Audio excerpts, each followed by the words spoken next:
Rockstar's Western open world series began in 2004 with Red Dead Revolver, but it wasn't until 2010's Red Dead Redemption when things really took off. As is habit for most of Rockstar's other games, there are a variety of side missions to supplement the main quest, all fronted by strangers who are typically best described as a little odd. A lot of the strangers tend to be harmless folks trying to get by in the harsher times of the West. These then are the stranger missions that leave the player feeling uneasy, unfulfilled, and sometimes even downright angry. I'm Jess from WhatCulture, and here are the 10 darkest stranger missions in Red Dead Redemption. Number 10. American Lobbyist. Let's start off light with a little bit of political corruption. The settlement of Blackwater in West Elizabeth plays a huge role in RDR's narrative. Not only is it where the core narrative of Redemption 1 and 2 is born in the Blackwater Massacre, it becomes the central hub for John's interactions with Agent Ross in his endeavors to get his family back. The settlement is the most modern and developed in the game, seen as the focal point for American progress, as well as a favorite for upper class in the region. It's also the location of the state's government, which the player gets involved in upon meeting Mr. Fillmore, who represents morally flexible Governor Nate Johns. Johns has been receiving a consistent stream of criticisms from political commentator Aldous Worthington, and so Fillmore tasks the player with silencing the critic. Thankfully, that doesn't mean an increase in your body count. Instead, Fillmore has a collection of images showing Worthington enjoying the facilities of the local brothel. Not quite the support the local businesses mantra that he would have had in mind, Worthington quickly changes his tune on Johns, declaring him a fine man and an even better governor. Number 9. The Wronged Woman. While staying in Blackwater and visiting the local church, Marston will find Clara Laguerta, a pregnant woman sobbing at the altar. Claire reveals that she was once the nanny to the Thornton family and was seduced by the patriarch Harold. Thrown out by his wife and ostracized by the people of Blackwater, Clara pleads with Marston to see Harold and get any money that will help her find a home for her and her impending baby. Meeting with Harold in a nearby saloon results in a fiery confrontation, with him claiming he has no clue who Clara is and counter-accuses Marston of extortion. He then challenges our cowboy to a duel, which he inevitably loses, with the $200 looted from his body going back to Clara. When Clara hears of her former employer's passing, she takes the money and says she'll attend the funeral.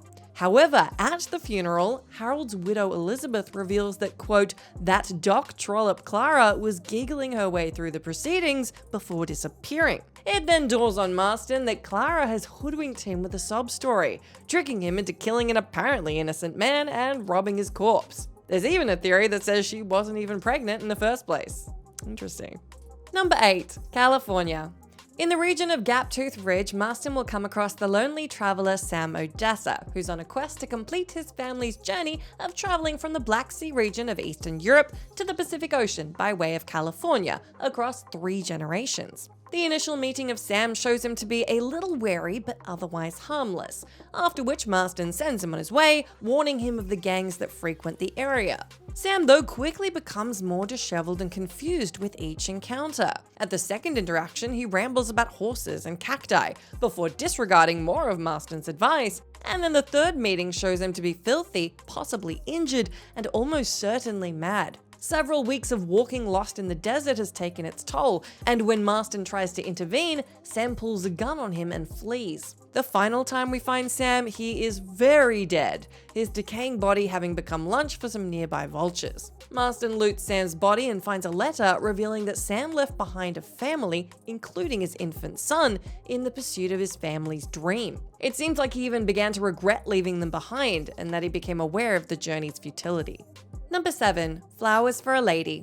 After a somewhat intense start to the game, which includes being gunned down and being a ranch hand, all on a day's work for our John, the first stranger mission available to the player certainly gives an indication of the game's curious world. Just east of McFarlane's ranch, Marston will bump into an older gentleman called Billy West, who's out picking flowers for his beloved wife Annabelle. Marston offers to help the old-timer, who duly accepts, leaving the player to pick a bountiful bouquet for the endearing couple. After a quick world exploration, Marston can return to Billy with a posy of feverfew and sage. As a thank you, Billy will invite Marston inside for tea, to which it's soon revealed Annabelle is actually dead. Judging by the decomposition of Annabelle's corpse, it's hypothesized she's been dead for a number of decades, leading to a number of conclusions regarding the mental well-being of Billy. The man clearly loved his wife dearly and has been living in denial for all of these years, not wanting to let go. Alternatively, his sanity took a bit of a knock following her passing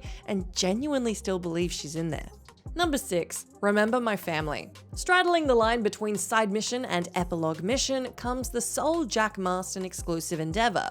3 years following the death of John, Jack buries his recently deceased mother Abigail alongside his father on the hill overlooking their home ranch, before setting off on a pursuit of revenge against the man that caused his family so much harm, that being, of course, Edgar Ross. Jack starts his search talking to a bureau agent, subsequently getting pointed in the directions of Ross's wife Emily and then his brother Philip, before finally finding Edgar hunting by the San Luis River.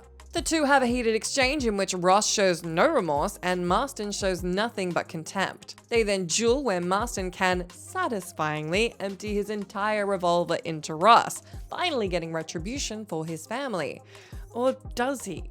John and Abigail had both spent years pushing Jack towards books and education, valiantly trying to get him to avoid the life they lived, which would become more apparent in Red Dead Redemption 2, only for him to turn to the outlaw life anyway. Jack himself may even be aware of it. After shooting Ross, he glances down at his gun, perhaps realizing that this may not have been what his father wanted.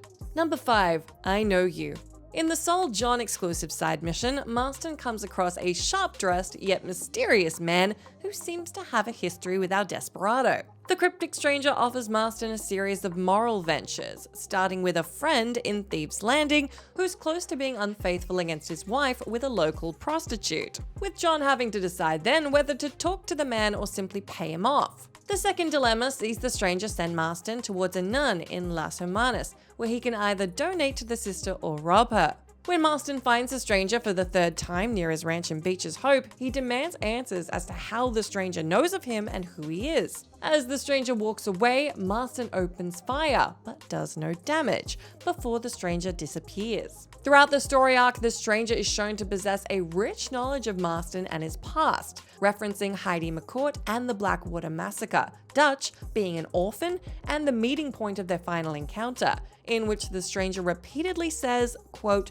"This is a fine spot. This is the very spot where John is buried after the main story's climax." Number 4. Aztec Gold.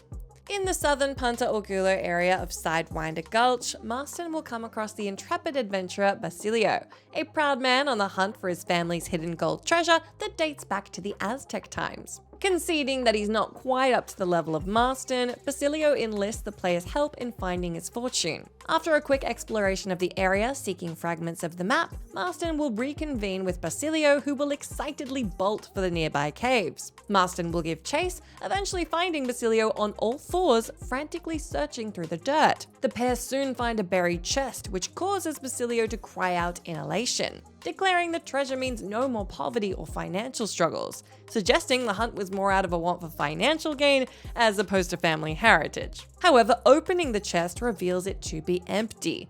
Basilio seems to go through the first 5 stages of grief very quickly as he desperately tries to make sense of the situation, and then the realization quickly sets in. Basilio is crushed, weeping that his 10-year search for gold has all been for naught. Distraught, he flees into the cave, never to be seen again. Number 3. Let no man put asunder.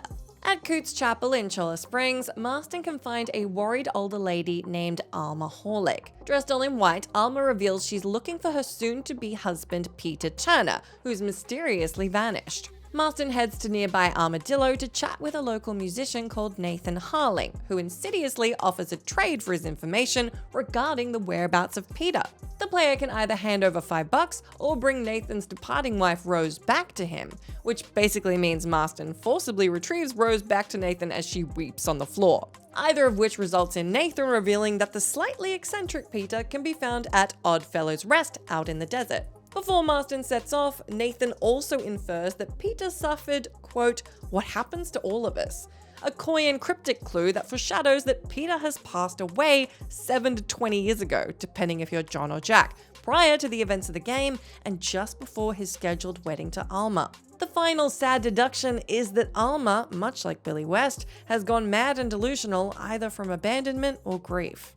Number 2. American Appetites. A stroll through the streets of Armadillo will eventually lead to a number of meetings with distraught townsfolk, all of whom have eerily similar stories of loved ones going missing around Hanging Rock, with the sheriff seemingly powerless or unwilling to help. Marston will investigate each time, only to find a pool of blood and some discarded bones. On the third trip to Hanging Rock, looking for a soon-to-be father, Marston will come across a man with a broken leg who says he was attacked by a city man who's now trying to flee. After chasing down the attacker, which was precluded by a not at all suspicious laugh from the injured man, Marston will bring him back to the injured man, thinking he's getting retribution on his behalf. But it's revealed that the injured cowboy is in fact Randall Forrester, a local cannibal. And the fleeing man was simply defending himself from nearly becoming another victim. Putting the pieces together and the cause of all the local disappearances, including a wife and a young child, all come down to the psychotic cannibal, who lurches after the pleading city man one more time, proclaiming the haunting line, "Fella's gotta eat now." Number 1. Eva in Peril. Upon entering Casa Madrugada, Marston is greeted by the sight of a local prostitute, Eva Cortez, being beaten down by her pimp, Mario Alcalde. Marston scolds Mario, who offers to release Eva for $200. Marston complies, with Mario still aiming disparaging comments towards Eva, who reveals that with her newfound freedom, she'll head to the church in Las Hermanas. Marston will eventually head to the church, questioning a sister about Eva. Uncomfortably, the sister answers that a man came for her, before informing Marston that the pair said they were heading to Sepulcro, to which Marston begins tracking them down. Marston arrives at Sepulcro to find Mario exhuming Eva's body from a shallow grave. And with the despondency clear in Marston's voice, he asks Mario why he killed her. He claims he didn't, though journal notes reveal that he did in fact kill Eva in a drunken rage, and begins questioning Marston's motives, insinuating he wants to have her even as a corpse. The resultant duel is a hollow win, as yes, the wicked, remorseless Mario is dead, but then so is Eva, a woman who was just trying to get her life together. That is the end of our admittedly kind of a bummer of a list, but let me know in that comment box if you can think of any other strange omissions from Red Dead Redemption we should have mentioned. As always, I've been Jess from WhatCulture. Thanks so much for hanging out with me. If you like, you can come say hi to me on my Twitter account where I'm at Jess McDonald, but make sure you stay tuned to us here for plenty more great gaming lists.